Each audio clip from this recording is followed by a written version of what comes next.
Bakı şəhərinin Nərimanov küçələri artıq öz sakinləri üçün bir yaşam məkanı yox, narahatlıq mənbəyinə çevrilib. Patrulazın çəkdiyi kadrlarda və yerində apardığı müşahidələrdə aydın görünür ki, bu küçələr nə şəhər planlanmasından, nə qanunlardan, nə də insani normalardan xəbər verir. Bölgədə yeni tikilmiş obyektlər şəhər strukturunu alt-üst edib, piyada və avtomobillərin hərəkətini iflic vəziyyətinə salıb. Əsasən də Əşrəf Əliyev 11-15 ünvanı ətrafında müşahidə edilən vəziyyət göstərir ki, yeni obyektlərin inşası küçələrdə piyada və avtomobillərin hərəkətini dözülməz həddə çatdırıb.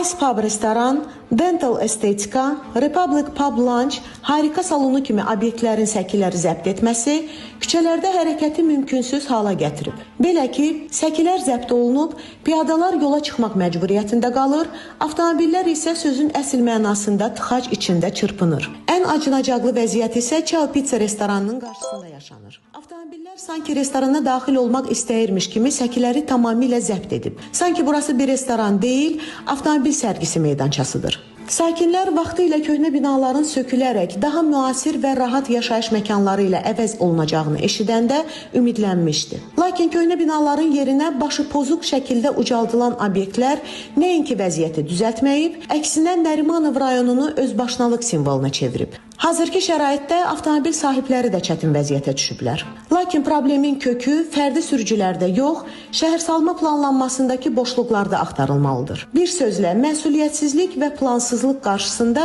bu hallara haqq qazandırmaq mümkün deyil. Mövcud vəziyyət göstərir ki, şəhərin mərkəzində sanki nə piyada, nə sürücü, nə də şəhər idarəetməsi anlayışı qalıb. Sürücülər səhv parklanma ilə cərimə olunur, amma cərimələr problemin üstünü örtə bilmir. Küçələri bu hala salanlardan kimdir cavabdeh? Bakı beləmi inkişaf edir?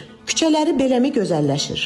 Əgər belədirsə, Bambeyə ehtiyac yoxdur. Nərimanov rayonu yetər. Bu şəhər kimindir? Xalqın, yoxsa bir ovuc tikinti maqnatının? Əgər indi susacaqsa, sabah bu küçələrdə nə piyada gəzə biləcək, nə də yaşamaq mümkün olacaq. Ümid edirik ki, aidiyyatı qurumlar Bambeyi xatırladan Nərimanov küçələrindəki sıxlıq və qarışıq vəziyyətlə bağlı tədbir görərlər. Gülbəniz Səfərova, Günay Salayeva, Patrul, AS.